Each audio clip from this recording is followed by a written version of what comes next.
Carfax Abbey, Garibaldi Mucci Museum, Thing, Organized Resistance, Deep Ecology, Constant Revolution. All of these cards on their own might not be absolutely game breaking, but if you put them all in a deck where they can all be played so effortlessly together, we might need to have a conversation about the Gangrels. Before I go on to talk about any of that, did you know that this channel has literally no subscribers? 0 subscribers. None. You could be one of the first, so please hit that subscribe button. I'd love to be making a lot more VTES content for all of you Methuselahs out there. So thank you very much. The first card that I feel like we need to talk about is, of course, Organized Resistance. The card requires a Baron, like that's a drawback. It's also free, it doesn't cost you any pool, and it can be used multiple times in the same action. So what do we do with it? So in order to try and fix Organized Resistance, I'm going to draw a little bit of inspiration from our friends the Nosferatu, with of course the card Creeping Sabotage. If you've ever played against Creeping Sabotage, you'll know that maybe one Creeping Sabotage isn't that much of an issue. The issue starts to arise when they drop the second copy and the third copy and maybe even a fourth copy, because that incremental damage increase becomes more and more of an issue and forces your hand to go and deal with it as you begin to run out of pool. I kind of feel like maybe Organized Resistance could work the same way, because one, thematically it works incredibly. Maybe we should have to actually organize the resistance that we're doing if we want to play multiple copies of the card. We can't just spam them for free across our 3 or 4 Barons that we have out. So maybe just like Creeping Sabotage, Organized Resistance should cost 1 additional pool for every time that you play it during the same action. Hear me out. Thematically it works amazing, as we've already discussed, having to actually organize our resistance. But also, it adds a little bit of a skill cap to the game.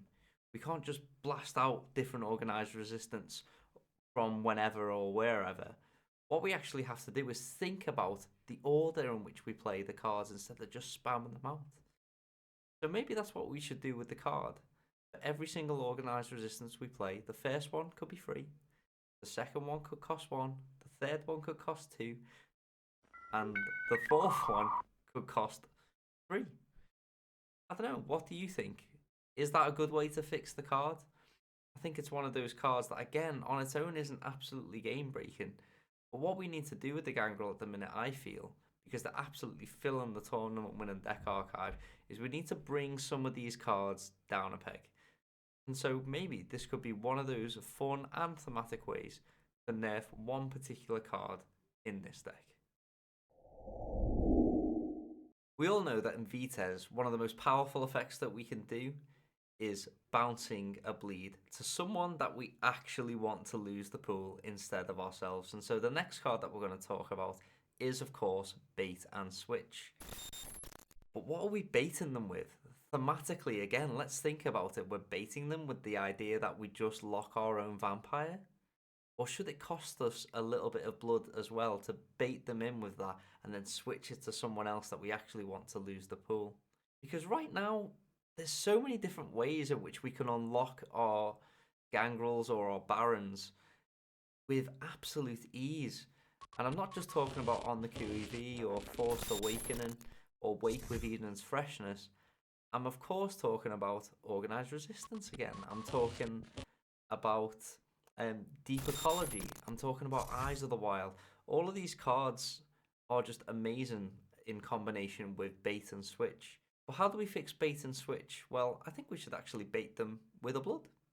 Just like Bait and Switch's counterparts in other decks.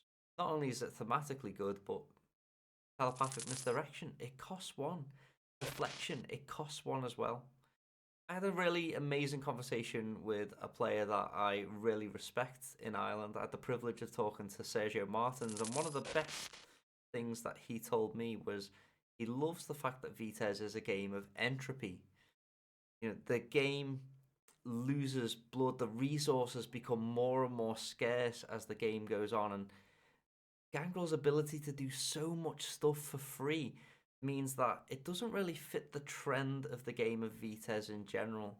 We see other decks really struggling to do a lot of actions as the game goes on, whereas Gangrel and Barons, well, they just seem to get stronger and stronger as the game goes on, and that's a little bit of an issue thematically for me anyway. So what I'm suggesting we do is we just bring this card a little bit more in line with its counterparts, and also make the Gangrel actually have to work more towards the end of the game, just like every other deck. So for those of you that don't know me, my name is Mikey, but on this channel I am going to go by the ConstantRev, and the reason for that is, not a lot of people know this, I'm actually a Church of England vicar. I'm an actual real life priest. It doesn't mean I get any like additional votes in real life or anything like that, but I just thought the name ConstantRev would really suit this Vites channel, but it does bring me on to the next card that I do want to talk about, which is Constant Revolution. And my complaints about the card kind of fit the same reason why I was a little bit against bait and switch being completely free. In that, unlike Smiling Jack, Constant Revolution, it just keeps ticking up and ticking up completely for free, and also it doesn't cost anything to play. Whilst I'm not sure that it should actually cost something to play, I feel like the way it ticks up every turn completely for free is a little bit of an issue. So maybe what I'm suggesting, in order to bring Constant Revolution back into line with other cards like Smile and Jack and other cards that increase incrementally as the game goes on, turn after turn, I think maybe that the counter that ticks it up every turn to 2 or 3 pool or 2 or 3 cards, maybe that counter should come from our pool instead. And this again, it fits with the entropy of the game. The game needs to spiral down to a point where everyone suffers from a lack of resources, not just in order to create a space in which only the Gangrel seem to be able to thrive. So yeah, it's a card that affects the whole table, and yet again it's completely free to play. It's another card that we can get back as well with another card that I'll talk about a little bit later. But what do you think? Constant Rev, does it need a nerf? Does it not need a nerf? Does it need to have those counters that tick it up come from the pool in order to bring it back in line with cards like Smile and Jack? I'm keen to hear your thoughts in the comments below. So far in this video, I've talked about cards that I feel maybe need a little bit of a nerf. But now I'm going to talk about cards that just need flat out banning. Bring the ban hammer down on these 2 cards. The first one is a Hunting Ground, which for some reason allows you to gain 2 pool per turn. Of course, I'm talking about Carfax Abbey. I feel like this card is really, really good. I don't feel like on its own it's particularly game breaking. However, when you add it with all of these other cards, you just allow this deck to self-sustain. It's able to get into combat and trade hands for 1 or hands for 2 with things like Gangrel Revel as well. But it's able to fill those vampires back up again so they can just keep going and going and going. And that's what this Gangrel Grinder deck does, is it really grinds out the opponent whilst also being able to replenish those vampires over and over again whilst gnawing away at its opponent. And I feel like Carfax Abbey, it's just too far. I feel like it's just too much. It's a little bit too much. Every other hunting ground in the game lets you gain 1. I feel like that's fair. I feel like that's balanced. I feel like it takes you, a good few turns to start seeing the value from it. But with Carfax Abbey, on your second turn of having it, you've doubled your pool that you lost from just playing it immediately. And again, I keep coming back to this point that Sergio Martin makes about the entropy of the game. The game is supposed to spiral down, whereas if you're able to gain 2 per turn off 1 card, then it feels a little bit imbalanced when all the other hunting grounds only give you half as much. Now, of course, there are other cards like the Rack that you can um, gain more than one blood back with, but that's something that you have to defend. I like that card. It's something that the table can interact with. There are other cards like Papillon that is limited to those with a city title. However, it also costs 3. And so, I feel like that's not so bad. But the fact that you can spread that pool around with Carfax Abbey as well is something that Papillon doesn't have in its locker. So, what do you think about Carfax Abbey? Is it a step too far? Is it a little bit much? Is it something that needs nerfing? Let me know in the comments. Personally, I feel like it just needs to go, because then we can bring it back in line, bring those Gangrels back in line with all of the other decks, and they have to fight on the same level playing field as the rest of those cards that are available.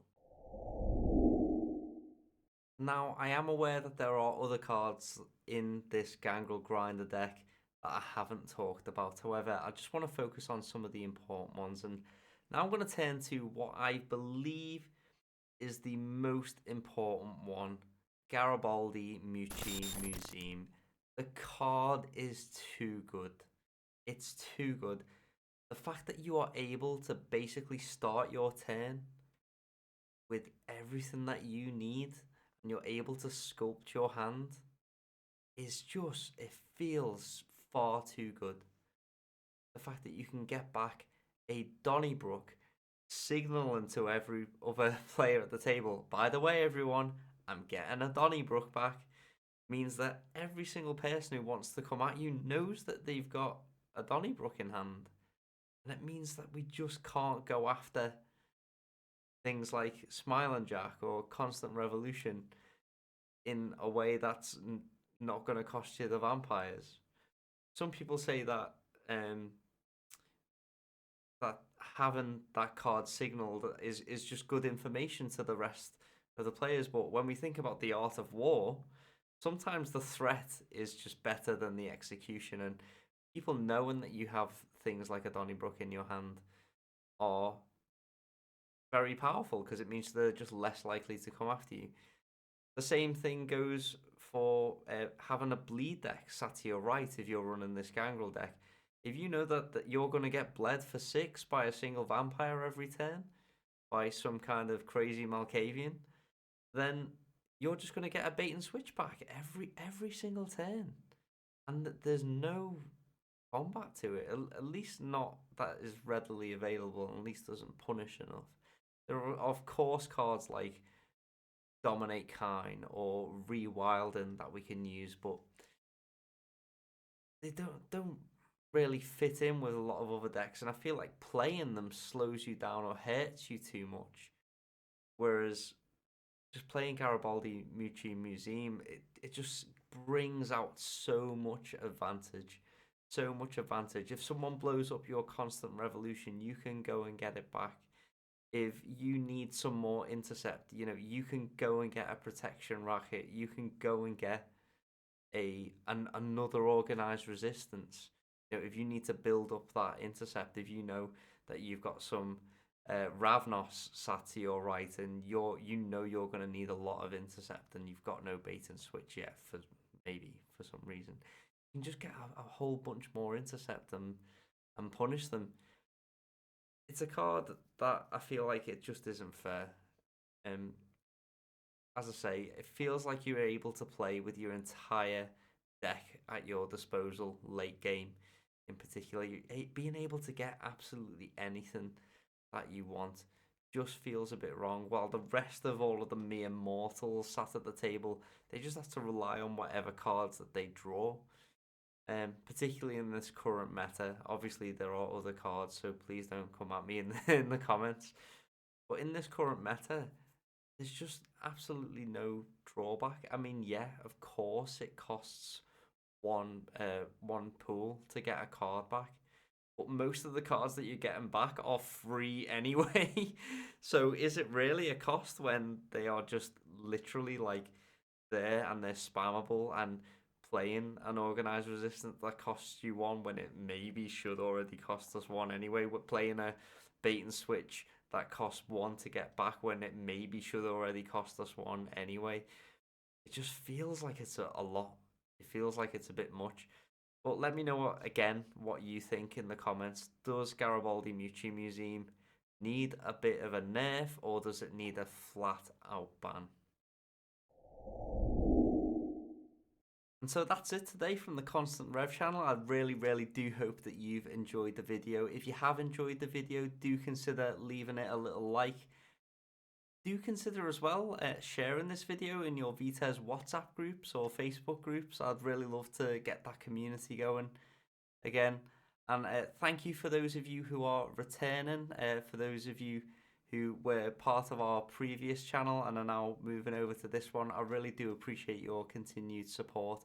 But the thing that I'm most interested in is your opinion.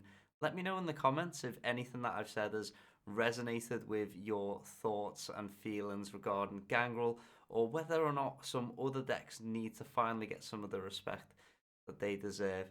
Either way, I've been ConstantRev. Thank you so much, Methuselahs, and I will see you in the next video.